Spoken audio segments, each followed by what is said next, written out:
Salam sejahtera. Hari ini kita akan lihat satu lagi kemahiran proses sains, iaitu membuat hipotesis. Murid-murid boleh rujuk buku teks muka surat 15. Membuat hipotesis ini ialah kemahiran membuat pernyataan umum yang boleh diuji tentang hubungan antara pemboleh ubah dimanipulasi dengan pemboleh ubah bergerak belas. Dalam membuat hipotesis, kita perlu tulis satu ayat yang mengaitkan pemboleh ubah dimanipulasi dengan pemboleh ubah bergerak balas. Jadi, kita perlu memastikan apakah pemboleh ubah dimanipulasi dan pemboleh ubah bergerak balas dulu dalam satu eksperimen, barulah kita boleh membuat hipotesis. Kita ambil contoh pada minggu lepas. Dalam eksperimen itu, kita boleh dapati semakin kerap siram air, semakin besar pokok tumbuh. Kita juga boleh lihat satu contoh lagi dalam buku teks muka surat 15. Dengan ini, kita dapati ayat hipotesis ini biasanya akan menggunakan perkataan semakin. Ia merupakan kata kunci ketika membuat hipotesis. Seterusnya, kita lihat pula mengeksperimen.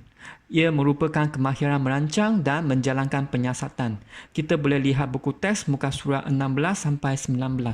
Ada beberapa langkah dalam mengeksperimen. Kita mula dengan langkah pertama dulu, iaitu merancang eksperimen. Kita perlu mengenal pasti masalah dulu sebelum kita menjalankan sesuatu eksperimen.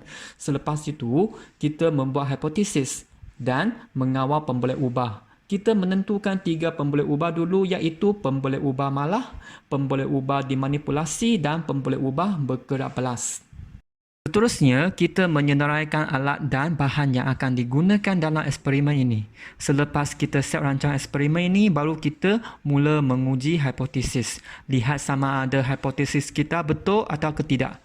Di samping itu, kita juga perlu mengumpul dan mentafsir data semasa kita menguji hipotesis. Berdasarkan tafsiran data yang telah dibuat, baru kita membuat kesimpulan untuk menentukan sama ada hipotesis ini diterima atau tidak.